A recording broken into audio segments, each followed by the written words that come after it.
नमस्कार। कोजागरी की चर्चा में आप सभी का फिर से स्वागत है।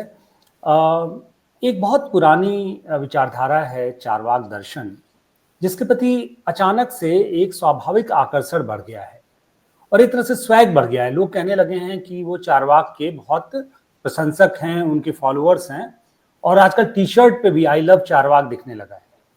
तो ढेर सारे लोग चारवाक को समझना चाहते हैं, जानना चाहते हैं और इसी विषय पर बात करने के लिए आज हमारे साथ विद्वान मर्मज्ञ सत्यजीत अतवारा जी हैं। आपका बहुत बहुत स्वागत है सर।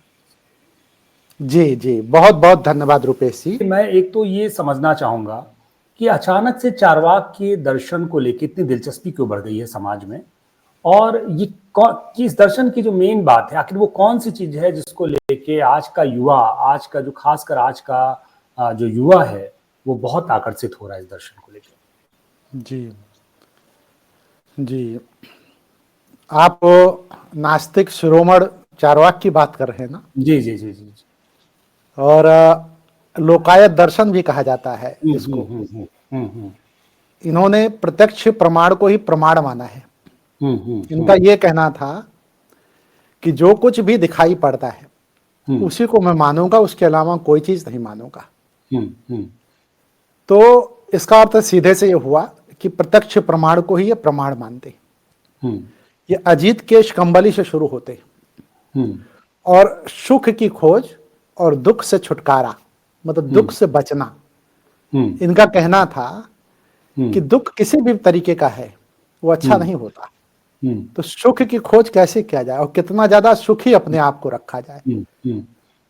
और जितना वैभव है ना, धन धान्य वैभव, ये जितना हो सके उतना इकट्ठा करो। इंद्रिय सुख ही सबसे बड़ा सुख है।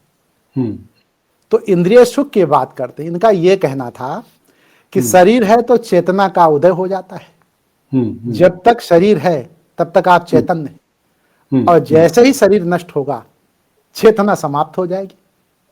चेतना जब समाप्त हुई तो आप चैतन्य कहाँ रह गए। तो इनका नैतिकता से कोई मतलब नहीं था। यहां भी आप ध्यान दीजिएगा, चारवाक दर्शन ये कहता है कि नैतिकता सिर्फ एक छलावा है और लोगों को छलावे में बांध करके वो नैतिकता का एक चोला उड़ा देता है। तो नैतिकता नाम की कोई चीज नहीं है, ये अव्याकृत प्रश्न है। खैर, और नैतिक मूल्यों को पे जो चलने वाला जो चलता है उसका कोई अर्थ नहीं रह जाता। अच्छा रुपेश जी, दर्शकों को मैं बता दूं कि चारवाक का अर्थ क्या होता है। नैतिकता को चबा लेने वाला, चारवाक मतलब चबाने वाला, जो नैतिकता को चबा ले जाए वो चारवाक है। और एक चीज मैं बताऊं आपको, ये जो नैतिकता को चबाने वाले चारवाक की बात जब आती है तो ये कहते हैं कि सुख की प्राप्ति करना है, किसी भी तरीके से सुख की प्राप्ति करना है, खाना है, पीना है, मौज करना है। तो इन्होंने एक संस्कृत का श्लोक दिया कि पीत्वा पीत्वा पुनः पीत्वा यावत् पतित भूतले उत्थाय च पुनः पीत्वा पुनर्जन्म न विद्यते। अर्थ दर्शकों को, मैं संस्कृत है तो हिंदी में भी अर्थ हो जाए तो शायद ज्यादा समझ में आ जाएगा। इनका कहना था कि पियो, किस लिए पियो? इसलिए पियो कि आपको जीवन में आनंद चाहिए, मौज चाहिए, मस्ती चाहिए, सुख चाहिए। तो जीवन का आनंद, सुख, मस्ती कहाँ मिलेगा? मदिरा में मिलेगा। तो कहते हैं पीत्वा पीत्वा पुनः पीत्वा, मतलब पियो, खूब पियो, और पुनः पीत्वा मतलब फिर से पियो, यावत् पतित भूतले। भू माने होता है पृथ्वी, जब तक कि तुम पृथ्वी पर गिर ना पड़ो, मतलब इस धारा पर गिर ना पड़ो। उत्थाय च पुनः पीत्वा, और कहते हैं कि गिरने के बाद भी फिर से उठो। कैसे उठो? पुरुषार्थ करो। इनका पुरुषार्थ कौन है? अन्य लोगों का होगा कोई पुरुषार्थ, लेकिन इनका पुरुषार्थ ये है कि ये धरती पर जब गिर पड़े तो पुरुषार्थ करके उठें। उत्थाय च पुनः पीत्वा पुनर्जन्म न विद्यते। कहते हैं कि दोबारा जन्मोन्म नहीं होता है। अगर आप इस भ्रम में रहो कि दोबारा जन्म होगा तो ये केवल बहाना है, फिर से जन्म, देह नहीं मिलेगी, शरीरों में फिर नहीं आओगे। इसलिए जितना हो सके उतना पियो, खूब पियो, मस्त होकर के पियो। इनका ये भी कहना था, देखिए अगर इसको जोड़ा जाए जो है तो धर्म, अर्थ, काम, मोक्ष, में सिर्फ ये काम को ही मानते हैं। ये सिर्फ काम को मानते हैं, अर्थात जितना भी, देखिए धन को मानते हैं, धन, अर्थ, धर्म, अर्थ, काम, मोक्ष। तो अर्थ माने धन हो गया। यहाँ पे अर्थ के कई अर्थ होते हैं, लेकिन यहाँ पे धन से लिया जा रहा है। तो धन को ये कहते हैं, सुख के लिए वो धन को मैं मान रहा हूं, बाकी उसकी भी कोई आवश्यकता नहीं है। तो सुख के लिए जितना भी धन हो सके उसको प्राप्त करो, खींच लाओ, लूट लाओ, ले आओ और उसको काम में लगा दो। तो इनका मुख्य उद्देश्य था धर्म, अर्थ, काम, मोक्ष में काम को सिर्फ मानते थे। तो इन्होंने कहा काम एव एकः पुरुषार्थः, ध्यान दीजिएगा, क्या कहा? काम एव एकः पुरुषार्थः, काम ही एक पुरुषार्थ है, उसके अलावा कोई पुरुषार्थ नहीं है। देखिए गजब की बात चारवाक करते हैं। दर्शकों को समझने में आसानी हो जाए तो थोड़ा और आसान कर रहा हूं, ये सिर्फ और सिर्फ काम की बात करते हैं। तो जो व्यक्ति कहे काम एव एकः पुरुषार्थः, तो इसका अर्थ हुआ कि सिर्फ काम ही सही है, धर्म को खारिज कर रहे हैं, अर्थ को भी खारिज कर रहे हैं। सिर्फ इस अर्थ में ले रहे हैं कि उस धन से अगर काम की तृप्ति हो जाए तो अर्थ काम का नहीं, वो अर्थ भी बेकार। मोक्ष नाम की कोई चीज नहीं है, सिर्फ पुरुषार्थ है अगर कोई, तो काम पुरुषार्थ है। देखिए इन्होंने और भी कहा, इनका एक संस्कृत का श्लोक है, उसको भी बताना जरूरी है, क्योंकि चारवाक पे जब चर्चा हो रही है तो पूरी नैतिकता को चबा ले जाने वाले चारवाक की जब चर्चा चले तो यह भी कहना है कि यावत जीवेत सुखम जीवेत, ऋणम कृत्वा घृतम पीबेत, भस्मीभूतस्य देहस्य पुनरागमन को। तो कहते हैं कि यावत जीवेत सुखम, जब तक जियो सुख से जियो, ऋणम कृत्वा घृतम पीबेत, मतलब उधार लेकर के, ऋण लेकर के घी पियो और खूब पियो घी। मतलब कहते हैं यावत जीवेत सुखम जीवेत, ऋणम कृत्वा घृतम पीबेत और भस्मीभूतस्य देहस्य, मतलब ये शरीर के नष्ट हो जाने के बाद फिर से शरीरों में नहीं आना है, पुनरागमनम को, फिर से हम शरीर में कहाँ आएंगे। तो कहने का सिर्फ अर्थ यह है कि चारवाक ने जो है पूरी तरीके से काम को प्रमुखता दिया और पूरी तरीके से उन्होंने मधुर वचन बोलने, चारवाक का अर्थ दूसरा ये भी होता है मधुर वचन बोलने वाला, ठीक है, चारू, ठीक है, चारू का अर्थ मधुर वचन बोलने वाला। तो एक तरफ नैतिकता को चबा रहे हैं, दूसरी तरफ मधुर वचन बोल करके काम को सबसे ऊपर मान रहे हैं जो है। तो इस तरीके से इनका मत जो है, जो लोकायत दर्शन था, वो पूरी तरीके से, देखिए चारवाक ने ब्राह्मणों की ऐसी तैसी कर दी। कहना नहीं चाहिए, शब्द बड़ा गलत है, इस शब्द को मैं वापस ले रहा हूं, ऐसी तैसी शब्द भी गलत है, लेकिन दर्शकों को थोड़ा सा चीजें परोसनी पड़ती हैं, इसलिए कि चारवाक मनोरंजन करते थे कि उनका दर्शन था कि वो सैद्धांतिक रूप से सही थे, ये तो मैं दर्शकों के ऊपर छोड़ रहा हूं। लेकिन ध्यान दीजिएगा, पॉइंट बी नोटेड, 9 दर्शन हमारे यहाँ है और 9 दर्शन में चारवाक दर्शन एक है। इसका मतलब ये हुआ कि सनातन परंपरा के 8 दर्शन में बौद्ध, जैन और 6 दर्शन हिंदुओं के, 8 के बाद 9वां जो है इनका चारवाकों का। हमारे ऋषि मुनियों ने, साधु संतों ने, सनातन परंपरा ने इनको भी दर्शन का दर्जा दिया है। और सनातन परंपरा के लोगों ने जब इनको दर्शन का दर्जा दिया तो इसका मतलब चारवाक दर्शन कहीं न कहीं प्रमाणिक दर्शन के रूप में माना गया है। वो क्या बोलते हैं क्या नहीं बोलते, एक दिक्कत और है, बृहस्पति आगम से चीजें ली जाती हैं। बृहस्पति आगम का भी पूरा हिस्सा हमारे पास उपलब्ध नहीं है, और उसके साथ साथ जो है अजीत केशकंबली का भी कोई हमारे पास रिकॉर्ड नहीं बचा है। तो जो बृहस्पति आगम के टुकड़े हुए जो है तमाम जगहों से जो है, मतलब छितराए जो है, उसी में से लेकर के हम चारवाक दर्शन की बात करते हैं। ये भौतिकतावादी दर्शन है रुपेश जी, और पूरी तरीके से भौतिकता पर ही अपना जो है प्रकाश डालता है। जी रुपेश जी, आजकल जब ये युवा जो है, जब एक तरह की फिल्में आती हैं, ये जिंदगी ना मिलेगी दोबारा, तो अभी आप थोड़ी देर पहले श्लोक कह रहे थे कि फिर दोबारा पुनर्जन्म नहीं होना है, वैसी फिल्में युवाओं को बहुत पसंद आ रही हैं। हाँ। और मैंने सुना था कि एक बहुत बड़े नेता हैं आपके क्षेत्र से जुड़े, उनकी भी प्रिय फिल्म है ये। तो खैर ऐसा क्यों है कि युवाओं को ये दर्शन बहुत आकर्षित कर रहा है और लोग ऐसे सोचने लगे हैं? आखिर क्या मतलब, क्या ये माना जाए कि चारवाक की वापसी हो रही है 21वीं सदी में, 22वीं सदी में जो आने वाला भविष्य है उसमें चारवाक का दौर होगा? जी रुपेश जी, अच्छा एक बात बताइए, सभी लोग तो चारवाक, ज्यादातर लोग चारवाक का ही तो जीवन जी रहे हैं अगर कहा जाए। अच्छा, कौन नहीं चाहता कि सुख समृद्धि संपन्नता वैभव आवे, और कौन नहीं चाहता कि दुनिया के जितने ऐसो आराम है उसका मैं भोग करूं? बिल्कुल ठीक। और फिर हमारे यहाँ कहा गया है, महाभारत में वेद व्यास जी ने कहा, धर्म धनात् धर्म तथा सुखम, मतलब एक लाइन में बोल रहा हूं, उसका अर्थ निकालिए, दर्शकों को भी कहिए इसका अर्थ निकाले। धनात् धर्मा तथा सुखम, मतलब धर्म का आधार, जो धर्म का आधार वो धन है। तो अब ये चारवाक से मैच नहीं कर रहा है। महाभारत में कौन बोल रहा है? वेदव्यास बोल रहे हैं, भगवान वेदव्यास, धनात् धर्मा तथा सुखम। और देखिए तुलसीदास जी क्या कहते हैं, बाबा तुलसीदास, राजनीति बिन धन बिन धर्मा, और हरस समर्पे बिन सत्कर्मा, और विद्या बिन विवेक उपजाए कि हर हिंसो हर फल पाए। एक बात मैं बताऊं, जो नौजवान आकर्षित हो रहे हैं उनका आकर्षण गलत नहीं है। धन के बगैर कोई चीज नहीं होगा। मैं बार बार इस बात को कहता हूं, अपने भारत खंडे 9 यूट्यूब चैनल पे भी मैंने इस बात को कहा है कि धन से सब कुछ है लेकिन बहुत कुछ नहीं है। लेकिन धन से भौतिक सुख तो पाया जा सकता है ना। भाई हम आप टेलीविजन पे बात कर रहे हैं, इसमें पैसे लग रहे हैं ना। भाई कुछ आप वेबसाइट लिए हैं, कुछ ना कुछ आपने किया है, कुछ खर्च किए होंगे। अगर आपके पास धन ना होता तो हमारी वार्ता आपकी कैसे हो पाती? मतलब मैं ना ज्ञान प्राप्त करता, ना वो ज्ञान आप तक जाता, या आप ज्ञान जो प्राप्त किए हो ना मेरे पास तक आता, या जो मेरा ज्ञान है वो लोगों के बीच में ना जाता।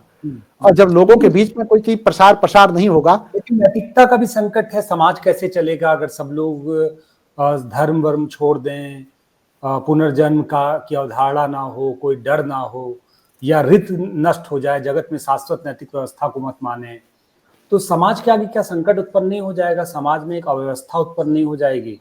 क्या ऐसा नहीं होगा कि समाज बहुत मतलब समाज के सारे नियम ही अवरुद्ध हो जाएं, समाज का चलना मुश्किल हो जाए? चारवाक का एथिक्स बहुत स्पष्ट नहीं हो पाता है। नैतिकता को लेकर चारवाक की दृष्टि क्या है, इसको थोड़ा इस पर प्रकाश डालने की। रुपेश जी, पहली बात तो चारवाक का पूरा दर्शन उपलब्ध ही नहीं है, आंशिक दर्शन उपलब्ध है। और देहात्मवाद की बात करते हैं चारवाक। और देहात्मवाद तो भाई, जब देहात्मवाद की बात करेंगे तो बात तो देह तक ही रह जाएगी ना आगे ना पीछे। अच्छा, आज के नौजवान क्या करते हैं? देहात्मवाद पे ज्यादा प्रभावित होते हैं ना। भाई उनकी उम्र हुई 18 साल, शादी करना ही नहीं करना है, 21 साल के बाद शादी होनी है। अब तो वैधानिक रूप से 21 साल प्रमाणित हो गया है कि लड़की की उम्र शायद 18 साल और बच्चे की उम्र शायद 21 साल। तो उस समय नौजवान जो है वो क्या चाहता है? नौजवान तो यही चाहता है कि हमारी शादी अच्छे से हो जाए, जो भी लड़की मिले वो सुंदर मिले, खूबसूरत मिले, और दुनिया उसको देखे तो कहे वाह क्या बात है। तो ये इच्छा रहती है। तो ये चारवाक ही तो बोल रहे हैं ना, उसके मन में चारवाक बस गए। अच्छा, फिर जब लड़की आई जो है, शादी हो गई, तो सुख समृद्धि चाहेंगे, चारवाक ही तो है। अच्छा, जीवन यापन सुख समृद्धि से गुजर रहा है, देहात्मवाद है ना ये। तो सुख समृद्धि से गुजारना कोई बुरी बात थोड़ी ना है। नैतिकता तो वहां आती है कि जब हम अपने बड़े बुजुर्गों का जो भी हैं, जैसे हमारे पिता हैं, हमारी शादी हो गई तो उनका हम त्याग कर दें, उनका ध्यान ना दें। चारवाक ने तो ये नहीं कहा ना कि पिता को तिलांजलि दे दो। चारवाक ने तो उस समय के जो ब्राह्मणों के द्वारा फैलाया गया तमाम आडंबर था उसका भी विरोध किया। और मजे की बात मैं बताऊं, चारवाक हर काल में रहे, वेदों में भी और त्रेता में, भगवान राम के समय भी चारवाकों की बात आती है। जब राम वनवास जाते हैं तो उस समय चारवाक की बात आती है। उनका जो राजा दशरथ का जो मंत्री था वो चारवाक का अनुयायी था। तो हो सकता है कि चारवाक ने भौतिक बात की तो बात की, जैसे तमाम चीजों का खंडन भी उन्होंने किया। जैसे आकाश तत्व का दर्शन नहीं होता तो आकाश तत्व को नहीं मानते, वो 4 तत्व को मानते हैं, पृथ्वी को मानते हैं, जल को मानते हैं, अग्नि को मानते हैं, वायु को मानते हैं, लेकिन आकाश तत्व को नहीं मानते। तो क्या चारवाक से प्रभावित होना कोई बुरी बात नहीं है, लेकिन बड़ों का सम्मान करना। हो सकता है कि मदिरा वाली बात, पीत्वा पीत्वा पुनः पीत्वा यावत पतित भूतले उत्थाय च पुनः पीत्वा पुनर्जन्म न विद्यते, ये जोड़ा गया हो। जब दर्शन पूरा उपलब्ध नहीं तो हम क्या मान के चले? तो प्रश्न ये नहीं है नवयुवक जो है चारवाक को ना माने। और जब हमारे ऋषि मुनियों ने चारवाक को दर्शन की मान्यता दी है तो उस दर्शन को हमें समझना चाहिए, पढ़ना चाहिए, सीखना चाहिए। अगर हम सीखते हैं, प्रत्यक्ष ही एकमात्र प्रमाण है, ठीक है, समझो उसको भी तो समझो। तो माना कि अव्याकृत प्रश्न है जो है, नैतिकता का कोई मतलब नहीं रह जाता उनके हिसाब से जो है। लेकिन नैतिकता है क्या? जी, बहुसंख्यक लोगों के लिए जो नैतिकता की जड़ें हैं वो तो धर्म में है, वो तो इस तरह की धारणाओं में है जिसको वो नकार रहा है चारवाक। तो फिर तो संकट होगा ना। जैसे बहुसंख्यक लोगों के लिए नैतिकता की जड़ें ये हैं कि वो अच्छा करेंगे नहीं तो बुरा करेंगे तो ऊपर वाला काटेगा, पुनर्जन्म हो जाएगा, गंदा जन्म हो जाएगा, अगला जन्म प्रारब्ध से उनको संकट और दुख हो जाएगा, जैसा करेंगे वैसा फल भोगेंगे।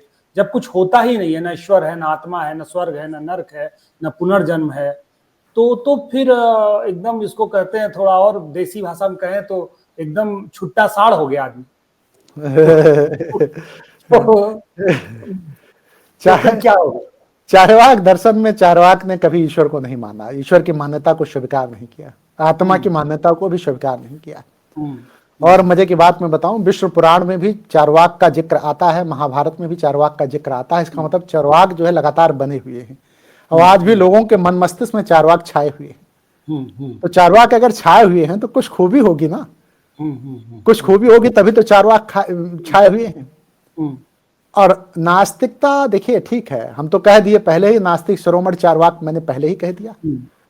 तो नास्तिक शिरोमण चार्वाक अगर हैं तो जाहिर सी बात है कि नौ फिलॉसफी में अगर एक फिलॉसफी इनकी है तो उसको मानना चाहिए, स्वीकार करना चाहिए। देखिए ऋषि जाबाल एक हुए, मैं फिर बता दूं दर्शकों को, तो ऋषि जाबाल जो है वो दशरथ के मंत्री थे। यहाँ पॉइंट आया है तो बताना जरूरी है, छोटे छोटे टुकड़ों में ही दर्शकों को पता चल जाए। तो राम जब वनवास जाते हैं जो है तो ऋषि जाबाल जो है भरत के साथ उनको मनाने जाते हैं। तो ऋषि जाबाल ने चार्वाक दर्शन के द्वारा ही जो है मतलब राम को प्रभावित करने का प्रयास किया था। और वो ऋषि जाबाल जो है वो चार्वाक के अनुयायी थे और राजा दशरथ के यहाँ मंत्री थे। अब आप सोचिए कितना महत्वपूर्ण जो है पद जो राजा दशरथ का था वो ऋषि जाबाल के पास था। यद्यपि ऋषि जाबाल से राम नाराज होते हैं और लौटने के बाद दशरथ से कहते भी हैं कि ऐसे व्यक्ति को आपने जो है अपना मंत्री बना रखा है जो नास्तिकता को परोसता है और जो चार्वाक का अनुयायी है।